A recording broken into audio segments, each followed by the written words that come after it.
Bismillahirrahmanirrahim. Assalamualaikum warahmatullahi ta'ala wabarakatuh. Alhamdulillahi rabbil alamin. Wa sallallahu ala sayyidina Muhammadin wa ala alihi wa sahbihi wasallam. Amma ba'du. Apa kabar semuanya? Semoga ada di dalam lindungan Allah subhanahu wa ta'ala, dijaga dari semua mara bahaya, dijaga dari kesalahan-kesalahan di dunia dan juga kesalahan-kesalahan yang berakibat kepada azab di yaumil qiyamah.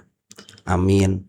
Yang sehat semoga mendapatkan keuntungan dari kesehatannya, yang sakit semoga cepat sembuh dari sakitnya, yang sedang sempit mudah-mudahan segera diluaskan oleh Allah Subhanahu wa taala, yang sedang luas mudah-mudahan bisa menjadi jalan bagi keluasan orang lain.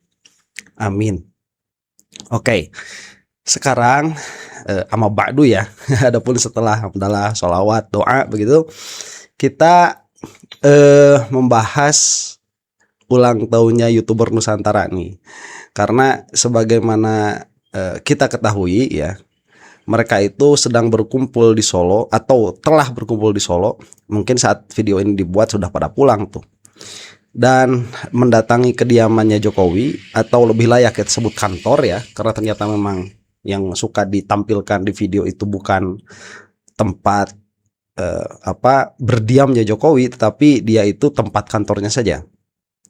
Setelah itu mengadakan acara, mungkin kelihatannya sih di sebuah hotel, dengan mendatangkan Jokowi, dan surprisingly ya Jokowi datang. Nah, kedatangan Jokowi ini kontras dengan acara yang hampir serupa yang beberapa bulan yang lalu itu digelar oleh Projo kalau tidak salah. Sampai Projo itu kan sampai mengganti logonya tuh, dari logo mukanya Jokowi jadi logo lebah kalau tidak salah ya, mirip-mirip Alfamart itu. Itu sebuah pesan yang saya kira eksplisit dari Jokowi. Sekarang itu Jokowi sudah tidak fokus lagi kepada Projo, karena relawan Jokowi itu banyak sekali ya. Ada yang mengatasnamakan pengacara, ada yang mengatasnamakan perkumpulan pengayuh beca begitu. Ini ada yang mengatasnamakan YouTubers. Dan saya kira wajar ya kalau YouTubers ini masih diperhatikan, karena salah satu ujung tombak medianya Jokowi sekarang itu ya di YouTube lewat para termul itu, yang mereka tidak keberatan disebut termul. Nah, ya, surprisingly ya di dalam acara ini Jokowi itu memberikan pidato sekitar 14 menit lah kurang lebih. Dan kalau Jokowi itu berpidato pasti bawa-bawa AI, itu pasti. Ya entah yang bersangkutan ini memahami itu secara dalam atau tidak, cuman omongannya ya itu lagi. Jadi seperti sudah terdraft begitu, ada blueprintnya. Dan yang yang mengejutkan di akhir tuh, Jokowi itu mention beberapa YouTubers yang sebagiannya itu malah sudah dilaporkan atas tindak pidana. Nah, yang menjadi heran bagi saya itu begini ya, di dalam narasi publik, dalam pengertian narasi netral, analisa yang tanpa berpihak begitu, seharusnya satu kejadian hukum itu dianggap sama dengan satu kejadian hukum yang lain. Itulah sebagai turunan dari keadilan sosial bagi seluruh rakyat Indonesia. Nah, jadi kalau para termul itu suka mengatakan bahwa di belakang permasalahan ijazah ini ada bohirnya, yang mana sampai saat ini belum terbukti dengan bukti apapun, maka dengan logika yang sama sebetulnya kita bisa mengatakan bahwa sebagian tindak pidana yang dilaporkan atas nama para termul itu memang betul-betul di backup oleh Joko Widodo, dan kita punya buktinya saat ini, yaitu pembicaraan Joko Widodo itu sendiri. Nah, ini sebetulnya mukadimahnya akan panjang ya, karena permasalahan yang dilakukan oleh Jokowi dan para ternaknya ini itu bukan persoalan politik semata, tetapi ini dampaknya bisa kita rasakan 10, 20 sampai 30 tahun ke depan. Ini akan menjadi titik kelam di dalam demokrasi, titik kelam di dalam penegakan hukum apabila berlangsung terus-menerus seperti ini. Nah, supaya kita punya konteks, kita saksikan saja pidatonya Jokowi ya, supaya kita nanti mudah-mudahan bisa sampai akhir nih. Salam sejahtera bagi kita semuanya. Om Swastiastu, Namo Buddhaya, Salam Kebajikan. Oke, nah ini sekali lagi saya katakan salam seperti ini tidak dianjurkan karena ini bisa mengeluarkan dari agama, dan kalau para termul salamnya itu mirip dengan salam seperti ini, ya itu memang junjunannya sudah seperti ini, Jokowi itu.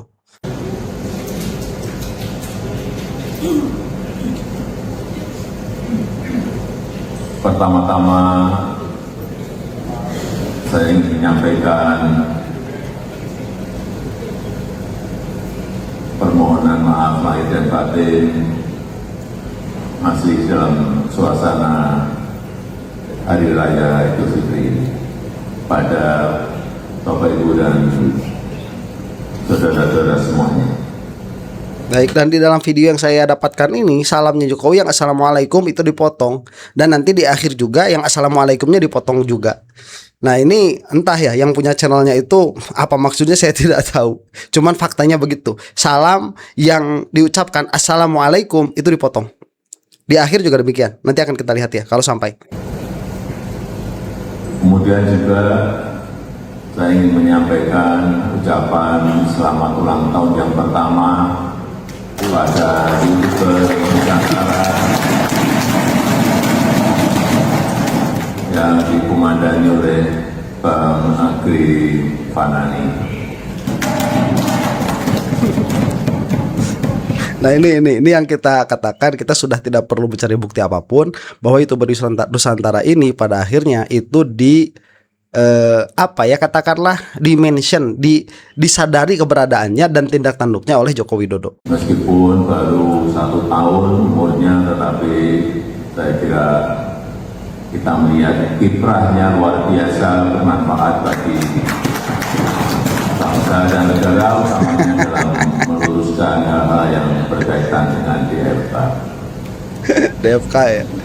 Itu coba berfungsi bagi bangsa dan negara. Apaan itu mah berfungsi buat dinasti politiknya Jokowi. Aduh, kita sudah banyak sekali membahas hoaxnya para termul itu.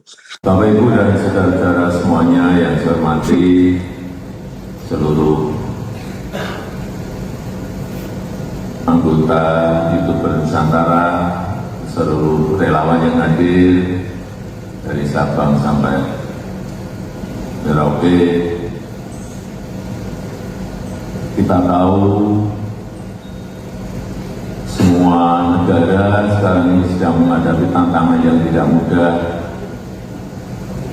betul-betul sangat sulit menakodai sebuah negara dalam situasi yang tidak gampang seperti sekarang ini.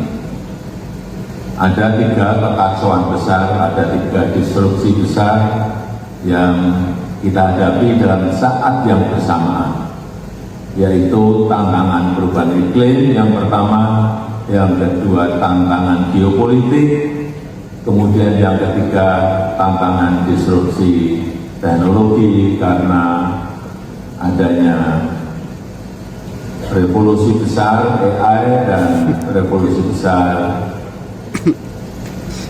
humanoid robotik yang itu datang pada dekade yang bersamaan.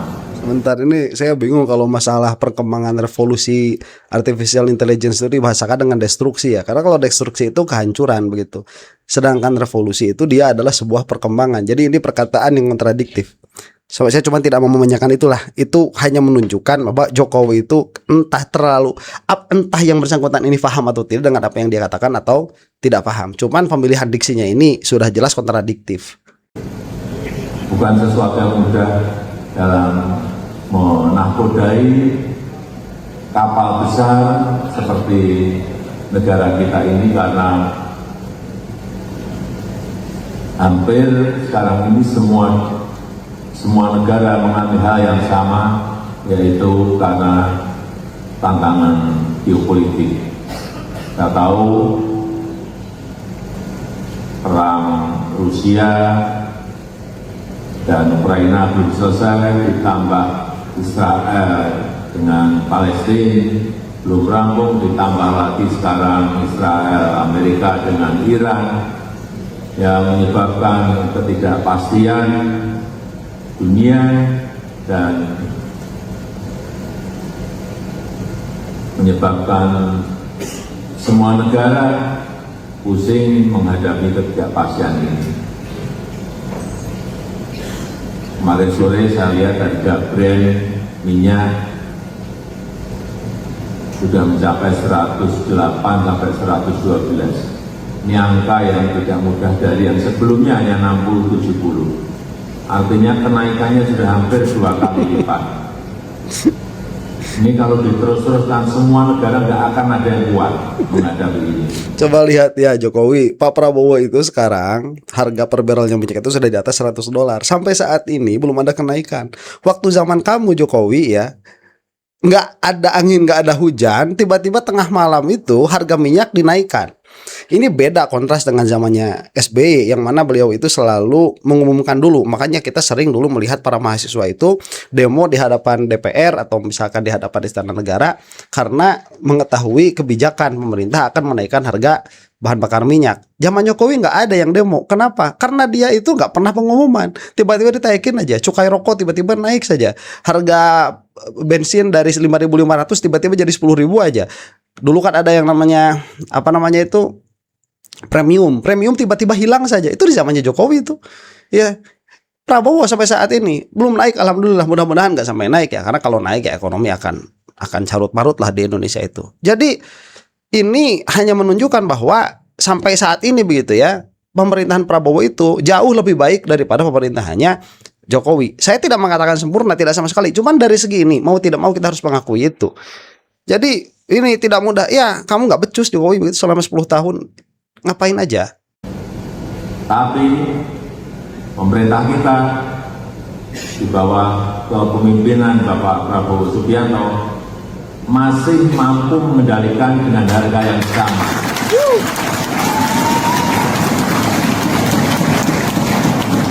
Bayangkan negara lain sudah naik 40-60%. Kita nggak naik. Pertalite masih 10.000, benar ya? Ya itu dari zaman kamu Jokowi, itu kamu yang menaikkan itu tanpa pemberitahuan dulu. Tarif listrik tiba-tiba naik tanpa pemberitahuan dulu. Gak ada perang, gak ada apa. Sholat Hormuz itu nggak diblokir. Minyak naik zaman kamu itu. Aduh. Yang pertama mungkin harganya 12.400 sampai 12.500. Masih harga yang sama. Ini menurut saya sebuah keputusan yang berani, sebuah keputusan yang dihitung dengan kalkulasi yang detail, yang matang, sehingga keberanian itu menyebabkan beliau memutuskan tidak naik sampai hari ini, meskipun dengan risiko APBN yang kita harapkan masih mampu menahan lajunya kenaikan harga minyak yang ada. Ya, waktu zaman kamu itu tidak dihitung dengan cermat, makanya dikit-dikit naik, dikit-dikit pajak dinaikin. Sekarang ini udah 2 tahun Prabowo ya menjadi presiden, cukai rokok belum naik. Itu semenjak Jokowi jadi presiden 10 tahun yang lalu begitu ya. Seingat saya itu baru tahun ini cukai rokok nggak naik gitu. Sama tahun kemarin.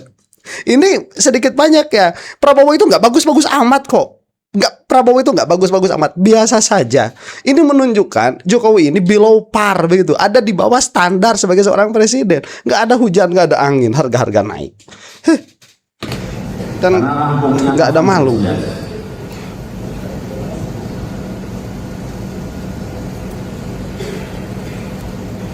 Saya telepon saat perang baru 3 hari, saya telepon kakak saya di Uni Emirat Arab, yang mulia NBS, saya tanya, yang mulia kapan perangnya selesai? Baru mulai itu saya sudah tanya kapan perangnya kira-kira selesai. Dijawab, nggak pasti dan nggak jelas. Kemudian saya bertanya, harga minyak ini akan sampai berapa?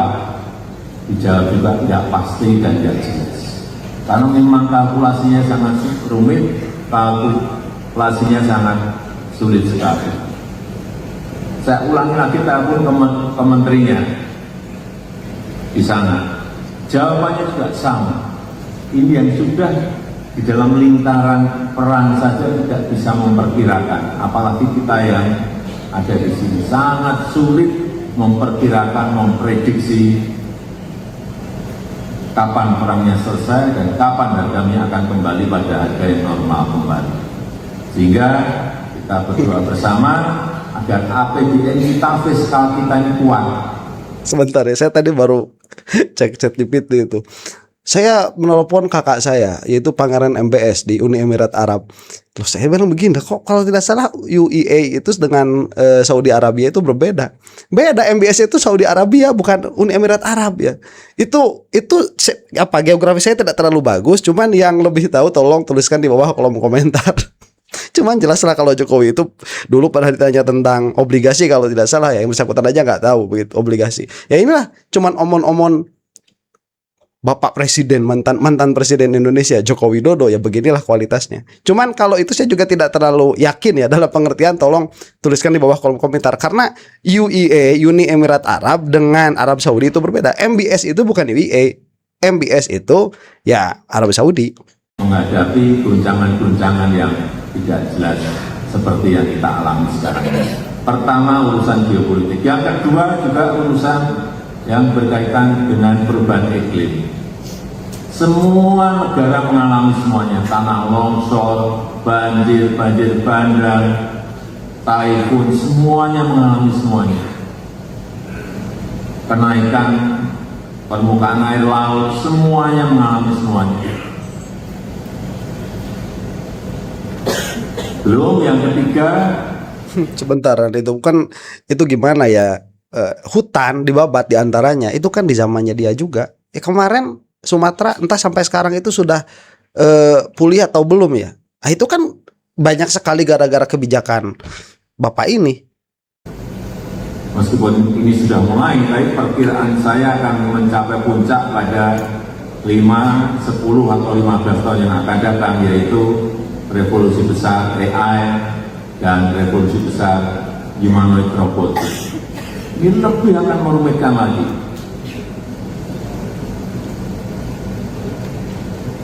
Kita nggak tahu ini berita benar atau ini AI.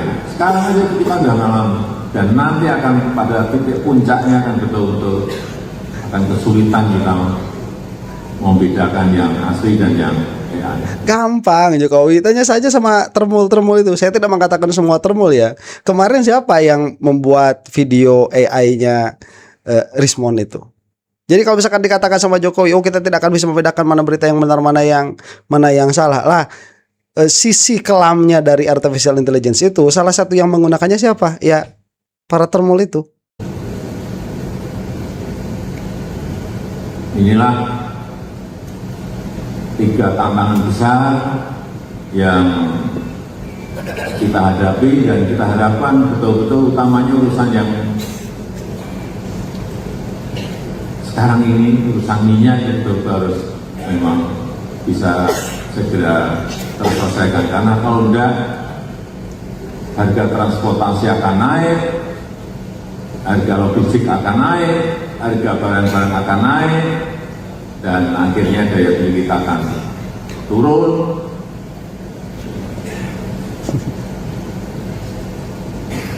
Aduh. Dan kalau kita nggak pinter-pinter menyelesaikan urusan sosial politiknya juga bisa akan terimbas. Ya kayak di zaman kamu itu, nggak ada angin, nggak ada hujan, harga naik semua karena nggak pinter-pinter. Oleh sebab itu, pada kondisi yang sangat riskan seperti sekarang ini butuh ketenangan kita semuanya. Jangan membuat kegaduhan-kegaduhan yang tidak perlu. Kalau ada berita yang belum jelas kebenarannya, jangan dinaikkan. Coba kita catat dulu di sininya. Kalau ada berita yang belum jelas kebenarannya, jangan dulu dinaikkan. Yang naikin kemarin isu-isu siapa? Termul ya. Cuman kita catat dulu nih nasihatnya Jokowi nih di awal ya, karena nanti di akhir akan beda nih. Dan saya ingin mengingatkan, jangan mudah menuduh. jangan mudah mencurigai. Ini yang disebut playing victim ya. Mereka yang mudah menuduh, mereka yang mudah mencurigai, mereka yang melarang jangan mudah menuduh, jangan mudah mencurigai. Kita ini menuduh Jokowi ijazahnya palsu itu atas penelitian banyak orang dan atas katakanlah kesepakatan banyak sekali ahli. Jadi tidak gampang menuduh dengan buku dan lain sebagainya. Si Termul mengatakan di belakang ini ada 50 miliar, ada JK tanpa bukti sama sekali. Jadi mereka yang mudah menuduh, mereka yang mengatakan jangan mudah menuduh. Itu yang namanya playing victim tuh. Kalau kata peribahasa itu lempar batu sembunyi tangan. Maling teriak maling. Menyampaikan hal-hal yang belum teruji kebenarannya. Kamu juga Jokowi jangan menyampaikan ijazah kamu asli, itu belum teruji kebenarannya itu. Ya, jangan terus kita pakai konon. Betul. Masih ragu-ragu kita masih pakai katanya. Betul. Jangan ya masih ragu ijazahnya asli kok. Udah bilang konon sih asli, kata UGM sih asli. Betul itu Jokowi ya. Dan itu perkataan lemparkan sama diri kamu sendiri.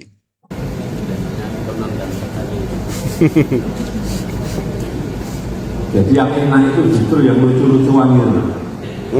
Seperti yang sering disampaikan Bang Agri. Nah, mulai ini mentioning ya Agri Fanani. Padahal yang bersangkutan ini sedang dilaporkan. Yang kita sampai saat ini tidak tahu bagaimana perkembangan kasusnya Agri Fanani ini.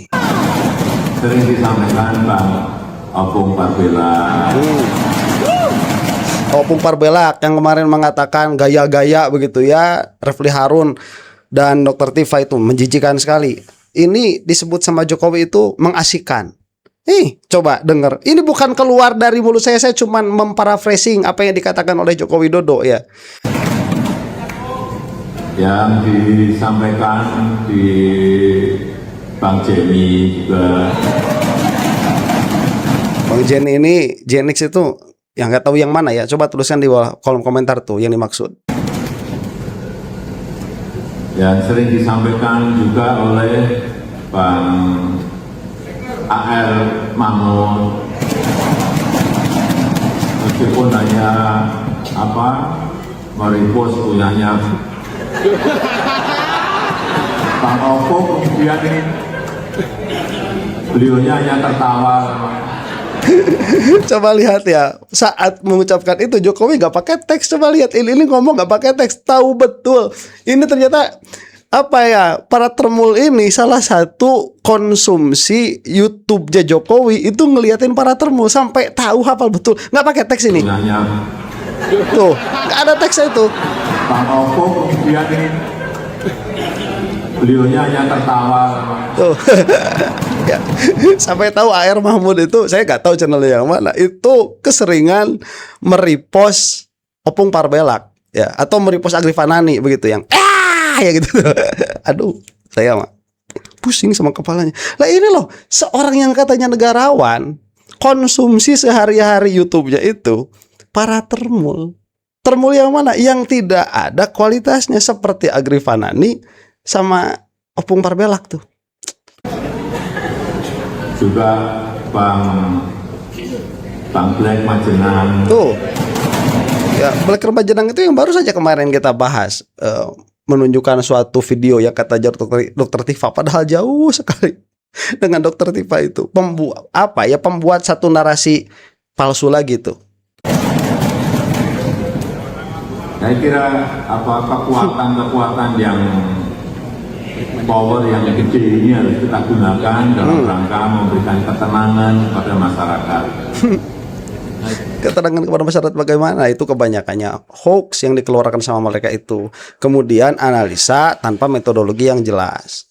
Kemudian Jokowi mengatakan ini kekuatan besar ini harus kita gunakan. Apakah mereka kekuatan besar? Betul. Yang mana kita itu tidak punya. Kita nggak punya. Betul, mereka itu kekuatan besar. Mereka itu kebatilan dengan apa namanya, dengan sistem kebatilan yang terorganisir. Saya tidak mengatakan yang membentuk itu Jokowi, tidak. Mungkin ini betul terbentuk secara organik, cuman keinginan mereka untuk bersatu di dalam satu sistem sampai bisa sedikit banyak mempengaruhi algoritma, ini adalah kekuatan besar, betul. Dan Jokowi melihat hal itu, makanya Jokowi itu datang ke dalam acaranya YouTuber Nusantara ini, tapi tidak datang kemarin ke Projo, karena Projo itu gerakannya kan offline, itu udah nggak ada nilainya sama sekali. Jadi investasi Jokowi di situ, saya tidak mengatakan investasi uang ya, investasi Jokowi di situ baik pikiran, waktu yang diberikan oleh Joko Widodo kepada relawan Jokowi itu tidak terbayarkan. Beda dengan yang diberikan kepada para YouTuber Nusantara ini terbayarkan, karena memang investasinya itu berbalik begitu ya, ada keuntungan bagi diri Joko Widodo. Dan sekali lagi, ini menunjukkan apa? Menunjukkan Joko Widodo ini bukan seorang negarawan. Bahkan kalau misalkan kita mau berpikir dengan logikanya para termul yang mengatakan bahwa para pembacking Roy Suryo secara dana, kalau ada begitu ya, yang disebut Yusuf Kalla dengan sebutan Charlie Chaplin, itu adalah mendukung sebuah tindak pidana, padahal ya tindak pidana juga belum terbukti di persidangan, maka hal yang sama juga bisa dituduhkan kepada Jokowi, karena sampai saat ini kedudukannya Agri Fanani ini adalah seorang terlapor begitu. Terlapor atas apa? Terlapor atas suatu tindak pidana. Cuman ya karena yang ngurusnya Polda Metro, kita nggak tahu perkembangannya sampai saat ini di mana. Dan itu sekali lagi saya kembalikan ke awal, ini merupakan suatu violation ya, suatu pencederaan terhadap Pancasila itu. Dasar hukum kita, keadilan sosial bagi seluruh rakyat Indonesia. Nggak adil secara sosial kepolisian dalam menangani kasus yang dilaporkan oleh Joko Widodo dan kasus yang dilaporkan oleh Roy Suryo dan kawan-kawan. Tidak ada keadilannya itu. Gitu ya. Jangan justru membuat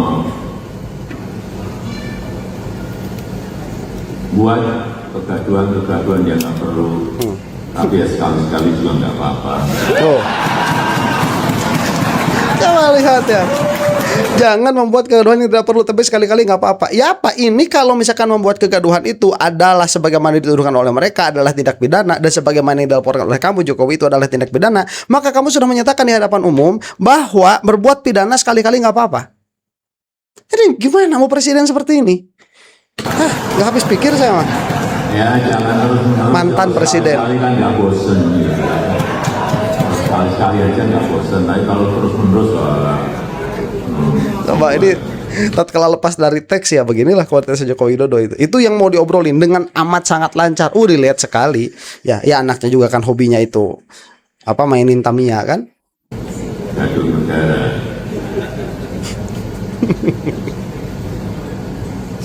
Aduh. Dan saya senang pada pagi hari ini memperlihatkan kebersamaan kita, karena negara ini dalam posisi seperti sekarang ini perlu betul-betul kekompakan, perlu betul-betul kerukunan di antara kita, perlu betul-betul persatuan itu betul-betul jaga betul. Ya maksudnya bagi para termul itu ya, itu silahkan dilihat sendirilah. Kalau bagi saya ya kesimpulannya begini, bahwa ternyata kita sudah tidak perlu capek-capek menganalisa sekarang begitu ya, bahwa ini YouTuber Nusantara di belakangnya juga ada backingan begitu. Saya tidak mengatakan backingan secara dana ya. Sedari awal saya itu melihat para YouTuber Nusantara ini dananya bukan dari Jokowi, tidak, tetapi dari AdSense, dari penghasilan media sosial mereka. Yang mana kan mereka juga suka mencantumkan nomor rekening di situ. Mungkin beberapa donatur juga ada. Cuman ya kita sekarang sudah tidak perlu capek-capek bahwa di sini ada backup dari Jokowi. Karena sekarang bukan hanya foto-foto yang ditampilkan oleh para YouTuber Nusantara itu, tapi sekarang sudah keluar dari mulut Jokowi sendiri. Dia memperhatikan Agri Fanani, memperhatikan mereka Majenang dan lain sebagainya. Yang mana kita sudah bisa melihat kesimpulan. Ya, beginilah ya, kalau dilakukan sama Jokowi itu bukan pidana, tapi kalau dilakukan oleh selain kubunya Jokowi itu pidana. Ini adalah violation terhadap Undang-Undang Dasar 1945. Demikian, wallahu taala alam bisawab. Assalamualaikum warahmatullahi taala wabarakatuh.